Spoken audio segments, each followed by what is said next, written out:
am Missy Kistermaker with Pampered Chef, and I wanted to talk a little bit about how to power cook.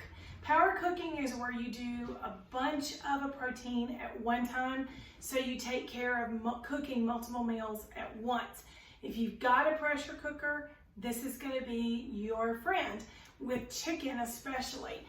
This is our deluxe multi-cooker here, and I put in 6 chicken breasts. These like the big fat chicken breasts you get at the grocery store. And they just finished cooking, and I just set it on poultry, and it sets, it's an automatic setting, so I just put it on poultry. It's a 15-minute setting, and it cooked up the chicken really quick. So these are our tongs. I'm gonna reach down in here and get these out. The nice thing about this is this chicken will be so tender. I have a lot of broth that this made as well. So later this week, when I need to make something with chicken broth, I can. And I'm just putting this in the stainless steel. This is the medium size stainless steel mixing bowl. I'm gonna put those right there because it's deep. Hot chicken, hot meats, you want to be able to, these are the salad choppers, and I use these just to go down in here and chop up the chicken. I want to just chop it up in little pieces. Now, as far as what you put in with your chicken, you're supposed to put in about a cup of liquid anytime you're doing anything. You can get by with less than that with chicken because you'll end up with a lot of broth, but you can do a cup. You can do more than that if you want, if you're going to do a soup or something with it later. But this is, like I said, 6 chicken breasts. All I did for seasoning in here is I added some seasoning salt. Pampered Chef seasoning salts, all of our seasonings are much lower in sodium than pretty much anything else out there. So, I say pretty much anything else because I've never seen anything that's less than ours. So, unless it's like a no sodium product or something. But the seasoning salt is great. It has a really good flavor, and you're not just getting salt. The other thing about it is when you're doing cooking a head chicken like this, I want to be able to do this with multiple recipes. So if I do this with just salt, I don't add garlic, I don't add onion, I don't add Southwestern seasoning, I don't add Italian seasoning or rosemary. I just add just something really basic. Then what happens is I have really easy, an easy meal idea for whatever night, for whatever we're going to cook with it. So I have, let me tell you, I did it in this bowl on purpose. Let me see. It is all chopped up. It is all chopped up now. And I have 8 cups of chopped chicken, just like that. So what I'm going to do tonight is I'm going to make our dinner for tonight with this. And what we've done is, in a tortilla warmer, I have some tortillas that I heated up. This is a great little thing because you can just pop it in the microwave for like, I don't know, a minute, 30 seconds, depending on how many you've got in here. I only have 4 little ones in here. So I put it in for 30 seconds. It will keep your tortillas hot without drying out for an hour. It's like magic. And kids like this because they can put frozen pancakes inside of this. The other thing I have here, and I was going to just show you, this is a little bit of mayo that I put in here. You can do mayo and sour cream.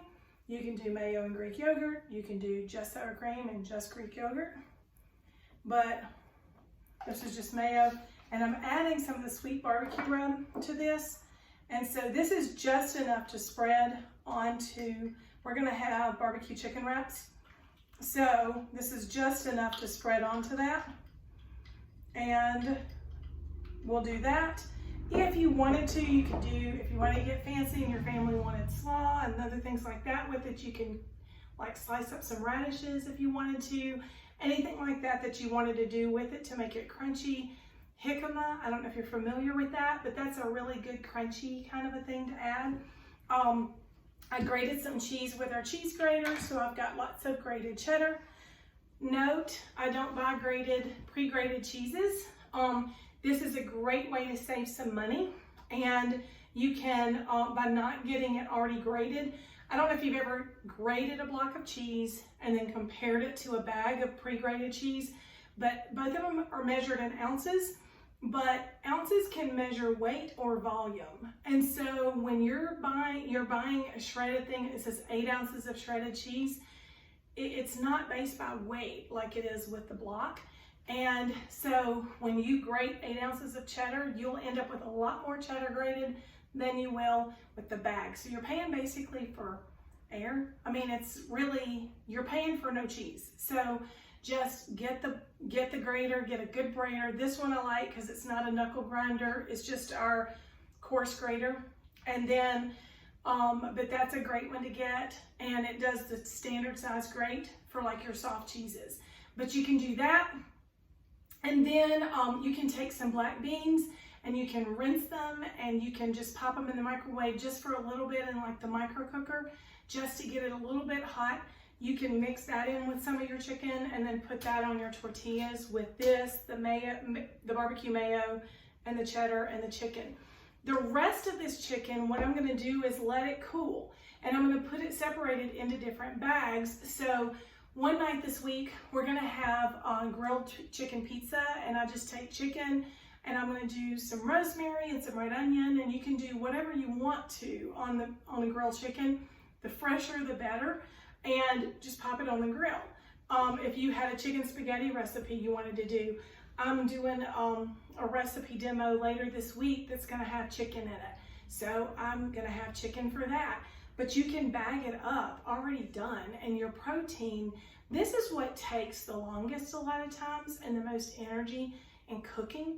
And so do it ahead of time and make ahead your chicken. You can do the same thing, get a big 3-pound thing of ground beef. And then you can use our 12-inch skillet, and the 12-inch skillets will hold 3 pounds, and you can brown them. I would recommend browning them in the stainless nonstick.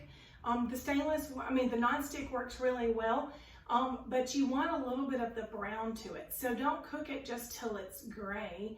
Cook it till it starts to get a little bit of a brown, and the stainless nonstick does that a little bit better than the nonstick. But you can brown that, drain the grease off, and divide it into 3 packets. If you want 3, if you know you need 1.5 cups for a recipe, you can set aside 1.5 cups. I did this with 6 chicken breasts. I went ahead and got a whole bunch of it so I'd have it for the week and it'd be done. You could do this with 3 chicken breasts. You could do this with however many you wanted.